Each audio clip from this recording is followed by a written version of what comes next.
Porque para que estemos juntos tenemos que estar de acuerdo. Porque, ¿sabes qué? Tú y yo tenemos que entender que espiritualmente, si hay algo que no camina en unidad, no prospera. Tenemos que entender que el reino de Dios tiene ciertos valores. Y uno de los valores del reino de Dios es la unidad. Cuando el Espíritu Santo de Dios desciende sobre los discípulos en el día de Pentecostés, Hechos nos dice que la palabra de Dios dice que el Espíritu Santo descendió sobre los discípulos que estaban ahí, alrededor de 120, cuando estaban juntos y unánimes. Y tú y yo, como hijos de Dios, debemos entender que por mucha apariencia espiritual que yo pueda tener, si yo no estoy obrando por la unidad del cuerpo de Cristo, no hay bendición. La unidad y el que tú y yo seamos promotores de unidad es un poder espiritual increíble. Por eso en esta temporada nosotros como iglesia hemos estado hablando de estamos unidos. Porque a veces puede que estemos en la carrera de 3 piernas corriendo, pero no estamos juntos, estamos juntos, pero no estamos unidos, no estamos unánimes. Y la palabra de Dios nos habla vez tras vez de la unidad. Mira cómo la palabra de Dios, no la puse aquí, pero si tú estás tomando nota, apunta por favor Salmo 135. Y el Salmo 135 es un salmo chiquito, pero dice, mira cuán bueno y delicioso es habitar los hermanos juntos y en armonía. Y mira lo que si tú lees ese versículo, ese pasaje en la casa, dice, es como el aceite. Y el aceite simboliza la presencia de Dios. Es como el aceite de la unción que baja por la cabeza de Aarón. Y ahí te empieza a narrar el versículo que baja hasta sus faldas y que luego lo compara con el rocío de un monte. Eso es la presencia de Dios que se mueve cuando tú y yo caminamos en unidad. No cuando caminamos en división.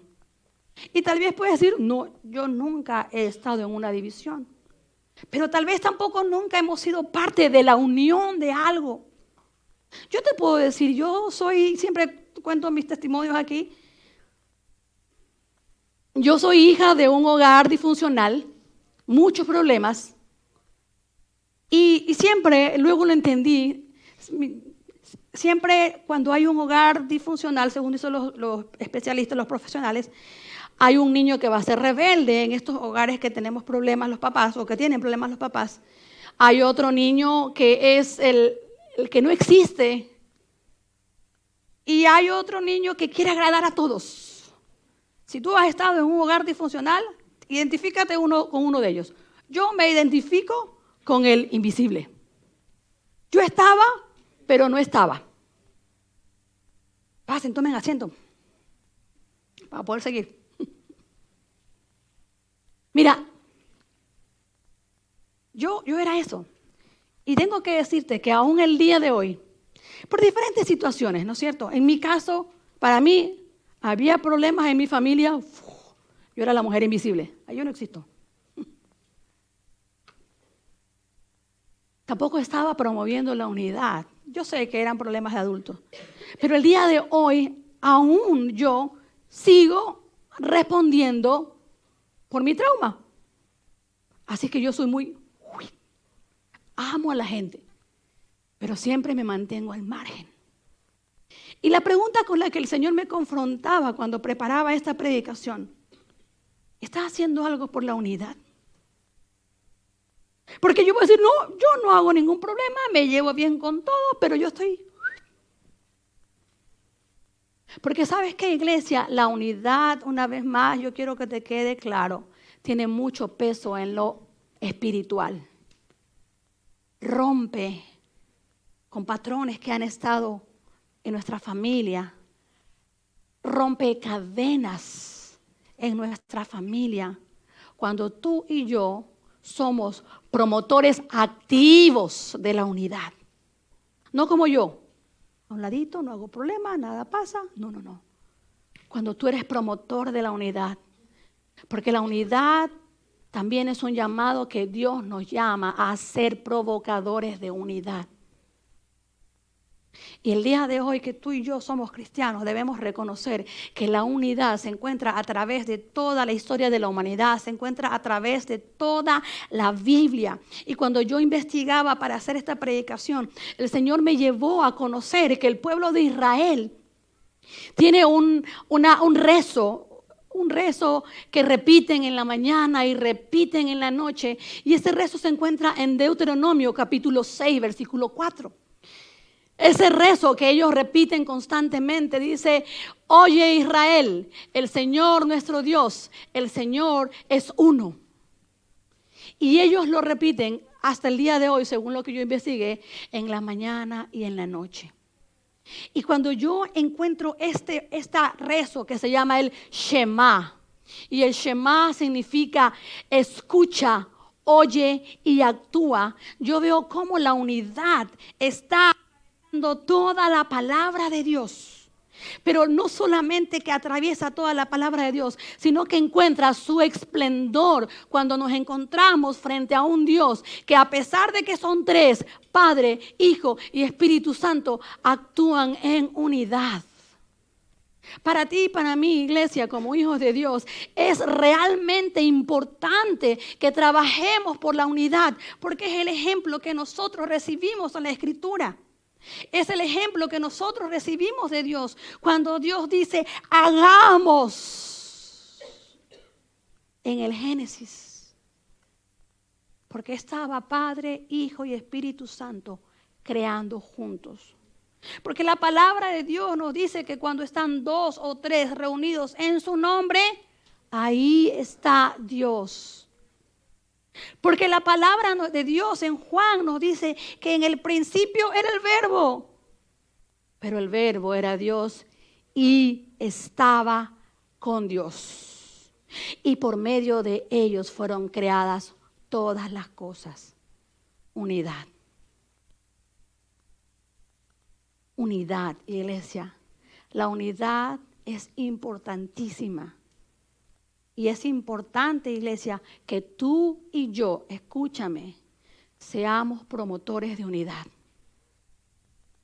El apóstol Pablo nos dice unas palabras bien lindas en Efesios 4, del 3 al 6. Él dice así: hagan todo lo posible por mantenerse unidos en el Espíritu y enlazados mediante la paz. Escucha, iglesia, mantengámonos unidos en el Espíritu y enlazados mediante la paz. Versículo 4 dice: pues hay un solo cuerpo y un solo espíritu, tal como ustedes fueron llamados a una misma esperanza gloriosa para el futuro. El versículo 5 dice: hay un solo Señor, una sola fe, un solo bautismo, un solo Dios y Padre de todos, quien está sobre todos, en todos y vive por medio de todos. Iglesia, la unidad es una poderosa realidad espiritual, pero también es un llamado que tú y yo, Dios nos ha dado. La pregunta: ¿estamos tú y yo promoviendo la unidad en cada espacio en el cual nos desenvolvemos? Porque es una realidad espiritual y es un llamado que Dios nos hace.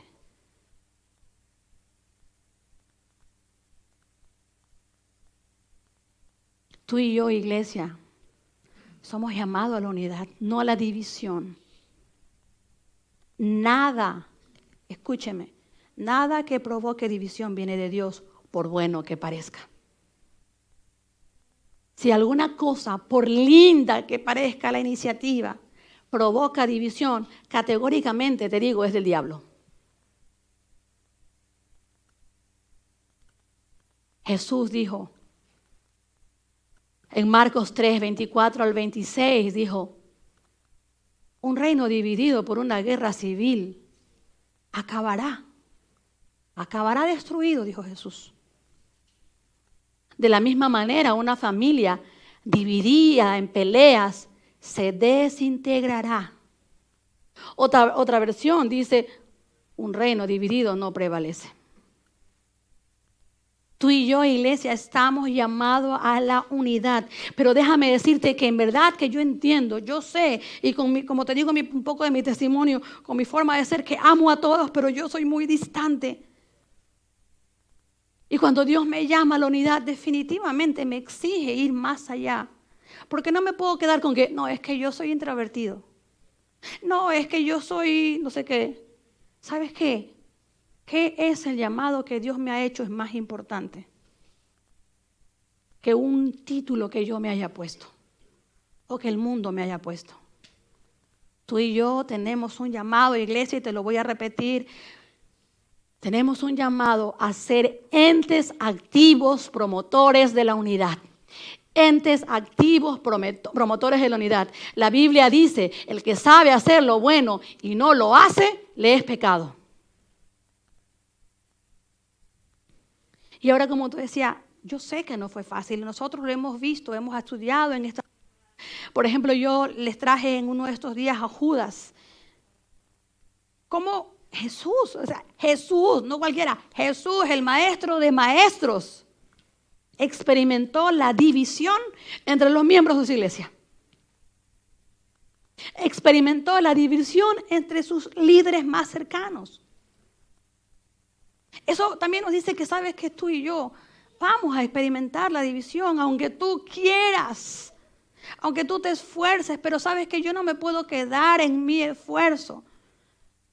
O mejor dicho, yo no me puedo quedar en el esfuerzo de otro, perdón. Yo no me puedo quedar en el esfuerzo de otro, yo tengo que ver mi parte. Y alguien dijo por ahí, o eres parte de la solución o eres parte del problema. Por eso, repito, tú y yo estamos movidos a la unidad y una vez más no es fácil. La palabra de Dios nos habla que cuando Jesús estaba ya en sus últimos días, Él organiza la cena para compartir, porque Él dice, yo quiero compartir esta cena con ustedes antes de que ocurra todo lo que va a ocurrir. Y se nos narra que Él estaba con los discípulos ahí y les empieza a conversar sobre las cosas que van a ocurrir. Y de repente Pedro, ¿no es cierto?, sale ahí y dice, no, el más canchero así, más chévere. Y el Señor Jesús le dice, vamos a Lucas capítulo 22, versículo 31, por favor.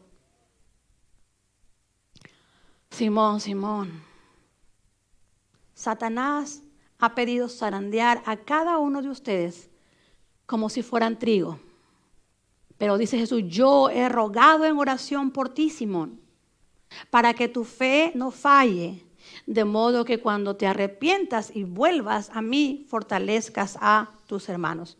Y usted dice ahí, bueno, ¿quién mismo, Simón o Pedro? Acuérdense, yo digo que Simón, los discípulos eran latinos, porque tenían un montón de nombres, ¿no? Jesús, Cristo, Emmanuel, Simón, Pedro, pero bueno. Simón es Pedro, ya les voy a explicar por si acaso si tú no conoces al respecto. Pero mira, iglesia, aquí está Jesús minutitos antes de ser apresado.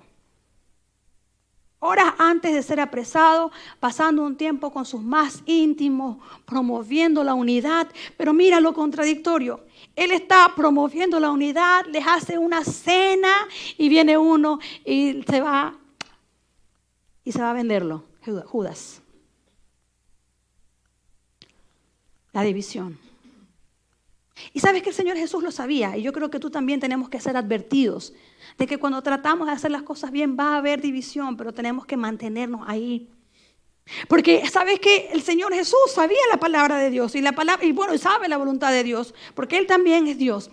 Y Jesús dijo que cuando el pastor se ha herido, las ovejas se dispersarán. Él sabía que iba a experimentar división. Y aquí está hablando a sus discípulos, diciéndole, chicos, ¿saben qué? Satanás ha pedido zarandear a cada uno de ustedes. Y cuando uno lee ese versículo, yo no sé ustedes, pero wow, uno dice, Satanás va a zarandearnos. Y le está hablando a Simón aquí. El Señor está advirtiendo a sus discípulos. Así como también nos advierte el día de hoy. El Señor Jesús aquí está usando una ilustración, ¿no?, de el trigo. Yo no conozco el trigo así de primera mano, solo la harina de trigo. Pero para los que son como mi esposo en Chile, que hay trigo, ¿no es cierto? Yo estuve investigando y dicen que Jesús hace referencia a este proceso agrícola y dicen que el trigo, después de ser cosechado, se coloca en cestos. Lógicamente ahora hay máquinas, ¿no es cierto? Pero en estos tiempos el trigo se cosechaba y se lo llevaba en cestos grandes y donde se lo agitaba vigorosamente. O también se lo golpeaba. ¿Para qué? Para que se desprendiera la cascarita y saliera el trigo, el fruto, ¿no es cierto? El trigo que luego va a ser molido y va a ser harina. El Señor Jesús está usando esta ilustración para decirle a los discípulos, el enemigo va a venir a dividirlos. Y no es que va a venir y te va a decir, ven de mi mano, acompáñame. Sino que los va a agarrar como trigo, muchacho. Porque el enemigo vino a robar, matar y destruir. Y ahí está el Señor Jesús advirtiendo a sus discípulos, diciéndoles a los chicos, Satanás desea desparramarnos, Satanás desea dividirnos, dispersarnos. Porque escúchame iglesia, ese es el plan del enemigo, dividirnos, separar esposos, separar padres, separar hijos, dormir algunos también por ahí, pero...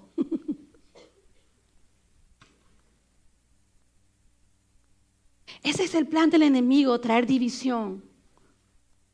No, es que me lastimaron, pero yo soy cristiana y yo se lo dejo al Señor, pero me voy.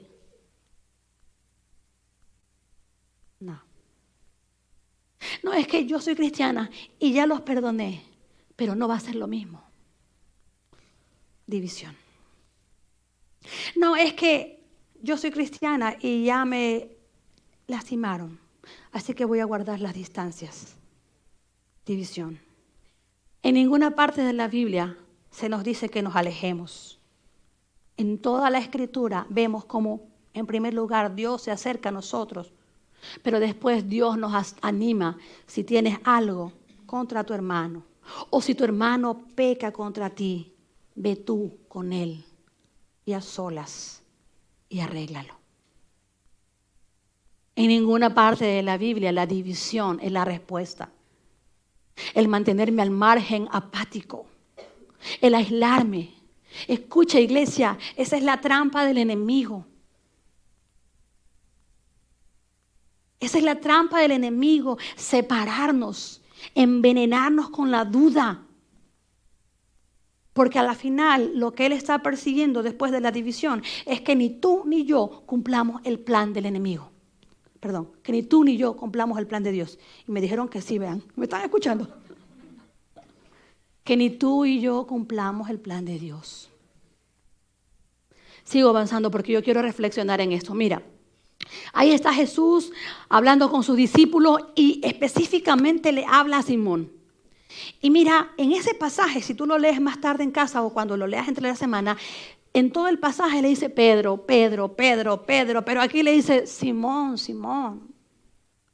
Ahora, ese Simón era el verdadero nombre de Pedro. Pero cuando el Señor Jesús lo llamó, Jesús le cambió el nombre, porque Dios nos ha dado un nombre nuevo. Escúchame, iglesia, Dios nos ha dado un nombre nuevo. Y aquí está el Señor Jesús con Pedro, que antes se llamaba Simón. Escucha esto, cuando Pedro no conocía a Jesús, se llamaba Simón. Y en este momento el Señor no le dice Pedro, Pedro, le dice Simón, Simón. Yo no sé si a ustedes les ha pasado en su casa o si ustedes hacen eso, ¿no es cierto? Por ejemplo, le dicen Juan Andrés, pero siempre le dicen Juanito. Pero cuando su hijo escucha Juan Andrés, uy, Dios mío. ¿Les ha pasado eso? Que cuando su mamá, a mí me dicen Martita, Martita, Martita, pero me dicen Marta. Yo, ay, Dios mío, ¿qué hice? ¿Sabes qué? En cierta forma, aquí el Señor le está diciendo, Simón, Simón. Mira, el Señor Jesús le está llamando con su nombre cuando Él no caminaba con Jesús, sino cuando Él caminaba en la carne.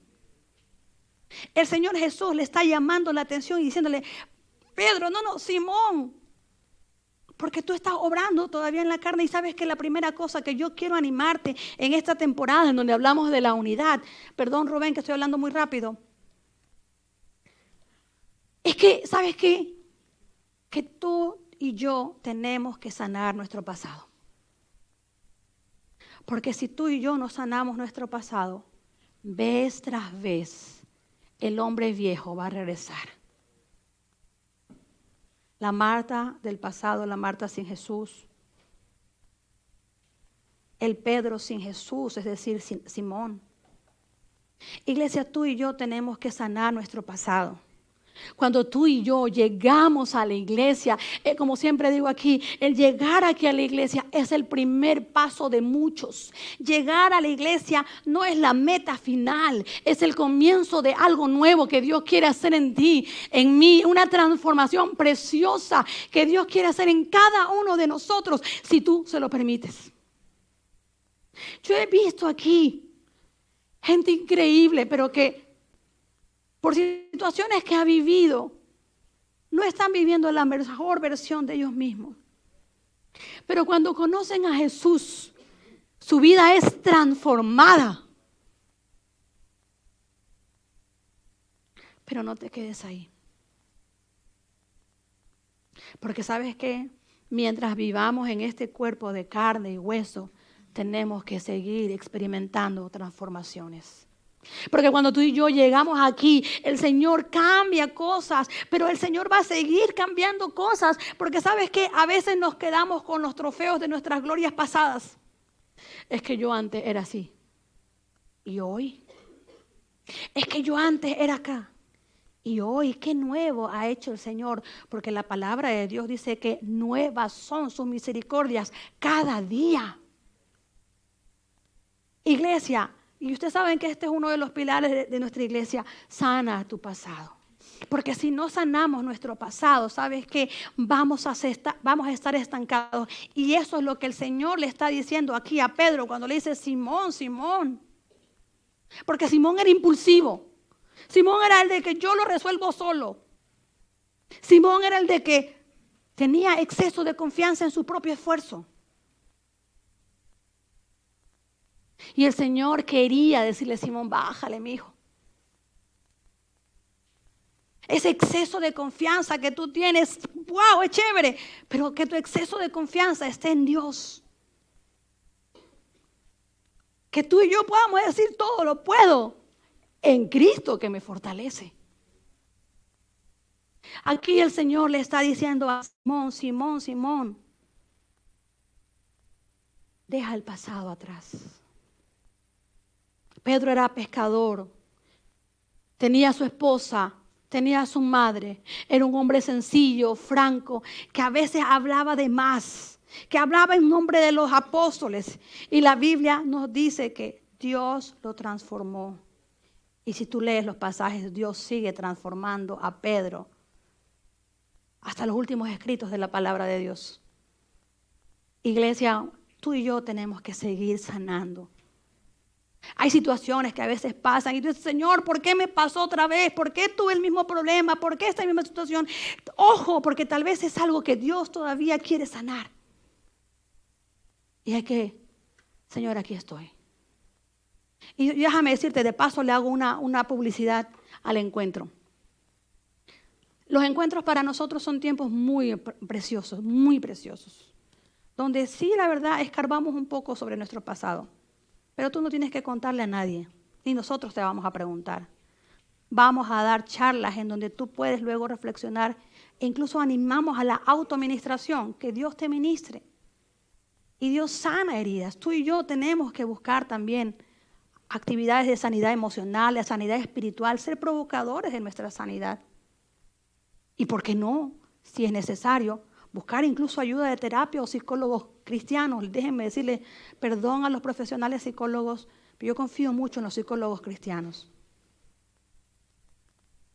Porque Dios quiere que tú y yo sigamos adelante, cambiando, para que ya no seamos ese Simón. Ahora déjame decirte que Simón era bien impulsivo, y eso que ya había pasado 3 años con Jesús. Lucas capítulo 22, versículos 33 y 34 dijo, después de que el Señor le dice, mi hijo, te van a zarandear. Y viene Pedro y dice, Señor, estoy dispuesto a ir a prisión contigo y aún a morir contigo. Y Jesús le respondió, Pedro, déjame decirte algo. Mañana por la mañana, antes que cante el gallo, me negarás 3 veces que me conoces.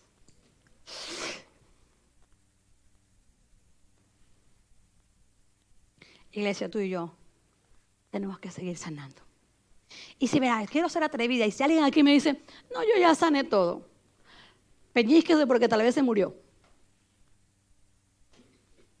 Porque mientras estemos en esta carne, vamos a tener que seguir sanando. Ahora mira, voy a conectar esto con la siguiente palabra de Lucas 22, 31, que dice, Satanás ha pedido zarandear a cada uno de ustedes como si fuera trigo.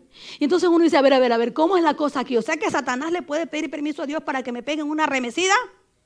Sí y no. El Señor, cuando tú y yo somos sellados por la presencia del Señor, mira, no hay nada que pueda penetrar a menos que tú y yo no habramos cerrado puertas. ¿Y cómo cierro esa puerta? Sanando. No sabes que yo tengo 20 años de ser cristiano y todavía soy muy impulsivo. Ok, eso hay que sanarlo. No es que yo soy así, no, pero nuestro carácter es el carácter de Cristo. Hay que sanar eso.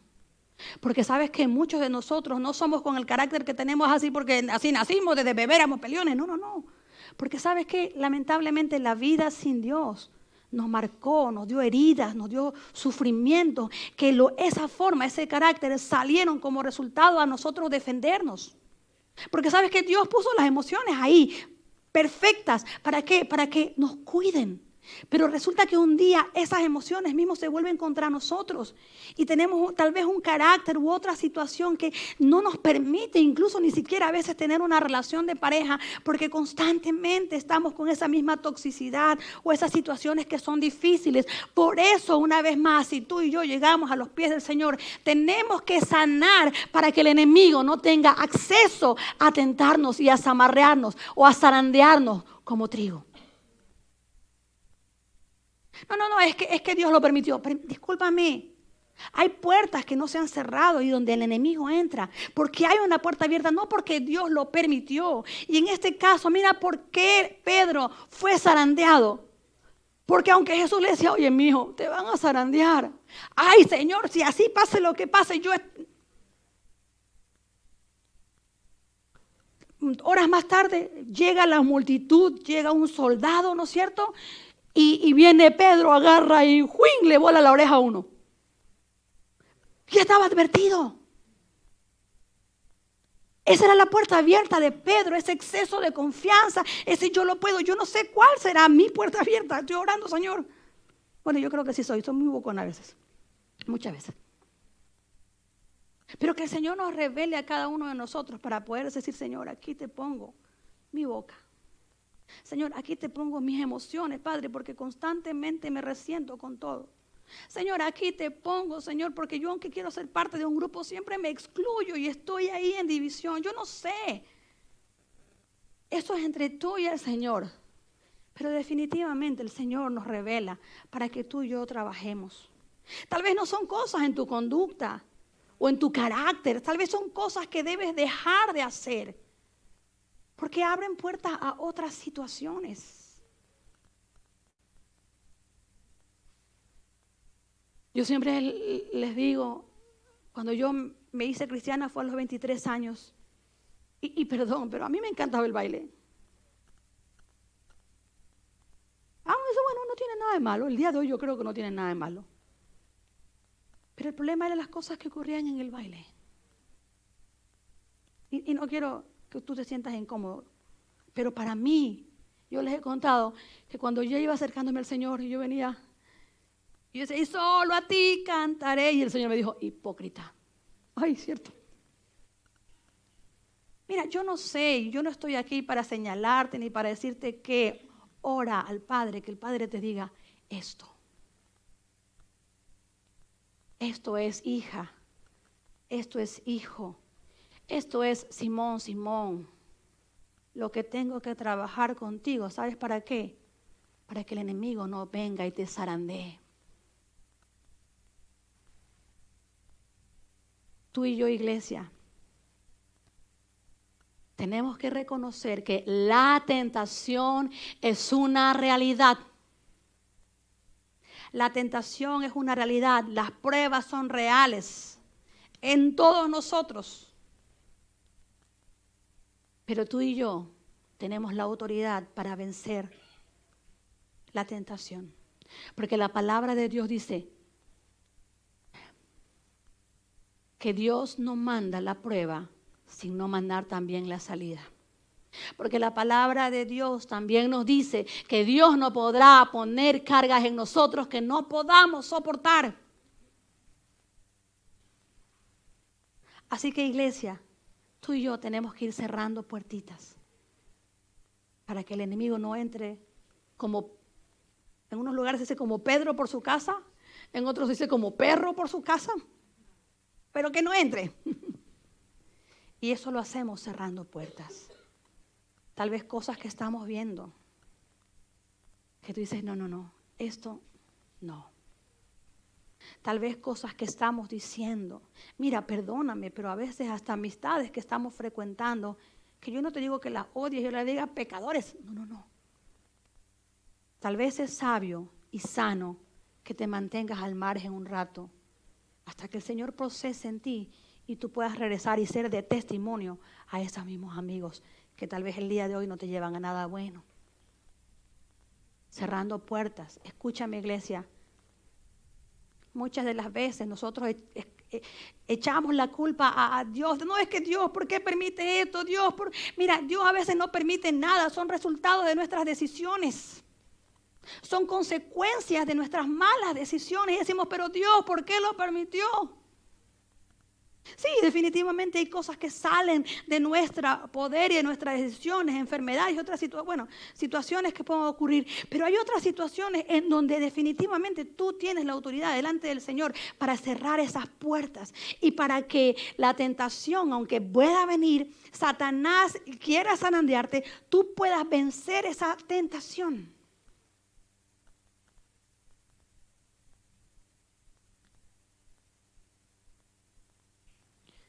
Nosotros a veces miramos en la palabra de Dios y yo he escuchado a veces reels que dicen, ay, la Biblia que habla mucho de paz, pero ahí está que mató al hijo, que no sé qué. Escúchame una cosa, la Biblia no es un libro de paz. En la Biblia tú escuchas y lees cosas crueles. Pero me encanta eso, ¿sabes por qué? Porque nuestro Dios no es un Dios que esconde y lo maquilla todo bonito. Él muestra la vida tal cual es, con las injusticias que han pasado. Pero recuerda que nosotros leemos la Biblia en un completo. El Antiguo Testamento habla cosas tan crueles, situaciones que pasaron. Yo te voy a contar un montón que me han ¡wow! Pero el cumplimiento del Antiguo Testamento está en el Nuevo Testamento, cuando Jesús viene a trastocar toda la historia. Y aquí está este Jesús diciéndole, mi hijo, va a haber tentación. Y el Señor Jesús nos ha dicho, Juan 16:33, mira, en el mundo tendrás aflicciones, nos dijo Jesús. Pero confíen, yo he vencido al mundo. Habría sido lindo que el Señor Jesús nos diga, ay no, mi hijo, mira, usted se hace cristiano y todo es perfecto. Usted va a caminar así 10 centímetros sobre el piso. Y los que les vean van a decir, wow, este es cristiano. Dice, mi hijo, usted así sea cristiano, van a venir tentaciones. Pero una vez superada la prueba, vas a experimentar el peso de la gloria de Dios. El peso eterno de la gloria de Dios. Y ahí tenemos a un Pedro que en este momento está pasando por la tentación, está sufriendo, todavía no sufre porque él está creyendo en su fuerza y todo eso. Pero yo quiero que vayas a Lucas 22, Oseas 5, 14 y 15. De esos versículos que a veces da miedo predicar, pero ahí están. Dice, Dios dice, seré como un león a Israel, como un león joven y fuerte a Judá. Los despedazaré, me los llevaré y no quedará nadie para rescatarlos. Entonces regresaré a mi lugar hasta que reconozcan su culpa y se vuelvan a mí. Pues tan pronto lleguen las dificultades, me buscarán de todo corazón.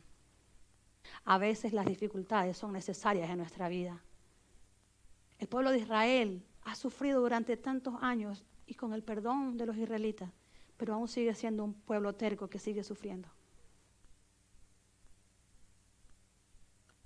Y tú y yo somos el Israel espiritual. Y mira, y a veces nosotros vemos a Dios como un abuelito así, está el abuelito en el trono, con un vestido blanco, la barba grande, gordito. Y nosotros vamos y le pedimos y el Señor dice, sí, mijito, como usted quiera. Oye, perdón si esta palabra es grosera para su país, pero nuestro Dios no es un abuelito alcahuete. No sé si eso hace sentido en todo y no es grosero, pero nuestro Dios no es un abuelito que dice que sí a todas las cosas. No sé si a ustedes les ha pasado o no, yo era maestra y venía una abuelita y me decía, ay, es que mi hija es tan inteligente. Ay, era malcriada. Ay, Dios mío, me pasaba a mí yo.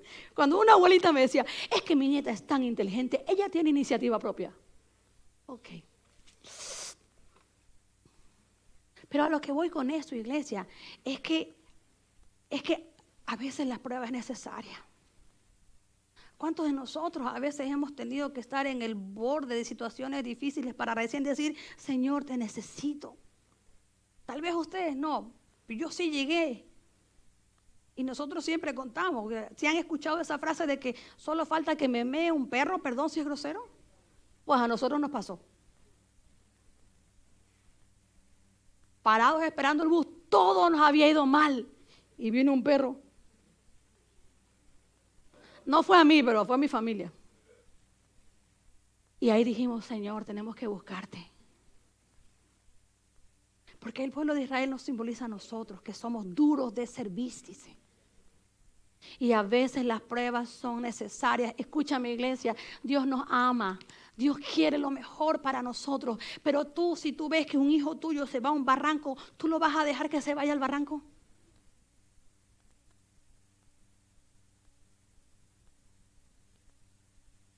Mira lo que dice esta palabra al final. Pues tan pronto lleguen las dificultades, me buscarán de todo corazón. ¿Sí o no? Ay, Señor, perdónanos. Pero me encanta.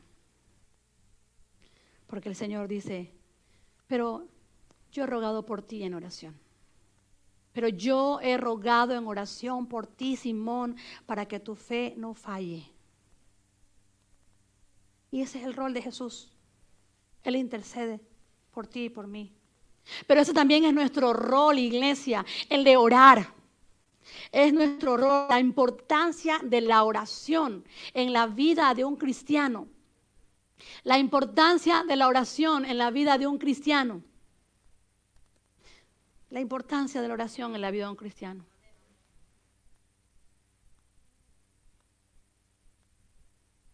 Y sabes que yo sé que a veces es difícil, que vamos a la escuela, vamos al colegio y todavía tengo que ir a la iglesia a estudiar. Sí. Una de las disciplinas espirituales que más nos cuesta a los cristianos es estudiar la palabra. Porque la palabra de Dios en ningún lado dice, lee la Biblia.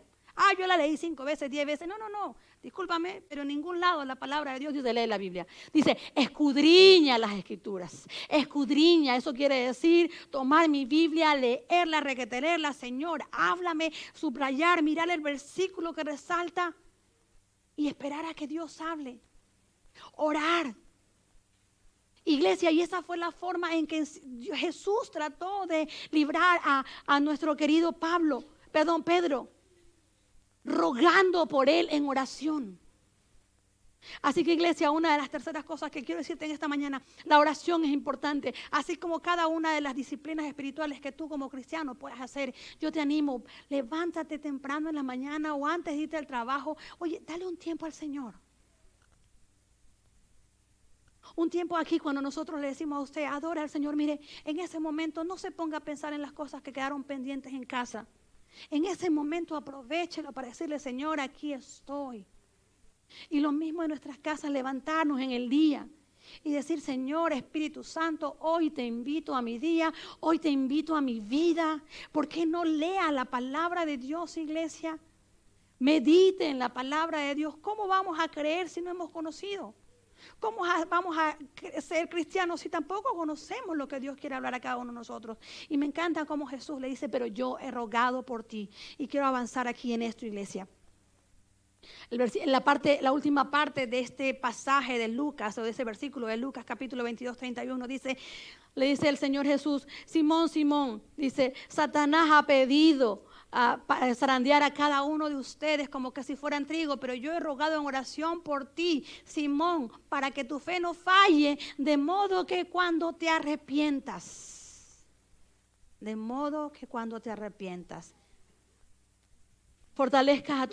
vuelvas a mí y fortalezcas a sus hermanos. Y en eso quiero terminar, iglesia, que tú y yo volvamos al Señor. Mira, nos vamos a caer. Y el Señor lo sabía. Y el Señor lo sabe. Pero una vez que nos arrepentamos de la caída y regresemos a Él, el Señor está ahí por cada uno de nosotros. Así que, iglesia, el llamado una vez más el día de hoy es regresar al Señor. Acercarnos al Señor de corazón. Estar unidos con Él, unidos entre otros. Termino con este versículo de nuestro querido Pedro. Lucas 22, 61, donde dice, en ese momento el Señor se volvió y miró a Pedro. De repente las palabras del Señor pasaron rápidamente por la mente de Pedro. Mañana por la mañana, antes de que cante el gallo, negarás 3 veces que me conoces. Ahí está Pedro, horas más tarde de lo que el Señor le había advertido, mi hijo, te van a zamarrear y me vas a negar. ¿Y tú te imaginas estar en ese momento? Porque la palabra del Señor dice que Pedro estaba mirando al Señor que lo estaban crucificando. Y entonces la gente le empezó a decir, oye, pero tú estabas con ellos. No, yo no. Pero tú estabas con ellos, hasta te vistes como ellos. No, yo no. Segunda vez. Y la tercera vez dice, ay, pero si hasta hablas como ellos. Y la palabra de Dios dice que empezó a maldecir y a decir insultos. ¿Y saben lo que pasa? Canta el gallo. Y el Señor Jesús lo mira. Estaba en medio del zamarreo. Estaba en medio de la dificultad, iglesia. Y la diferencia entre Pedro y Judas que miramos la semana pasada es que Pedro regresó a Jesús. Pedro se acercó a Jesús. Y si tú en esta mañana tal vez estás pasando por cualquier zamarreo, que no es un baile puertorriqueño, por si acaso, que me encanta la música puertorriqueña, caribeña. Si tú estás pasando por un momento de dificultad, iglesia, este es un tiempo precioso para acercarnos al Señor. Si tú estás pasando un buen momento, gloria a Dios, no tengas exceso de confianza y acércate al Señor. Así que, iglesia, quiero pedirte, donde tú te encuentras sentadito, sentadita, cierra tus ojos, por favor.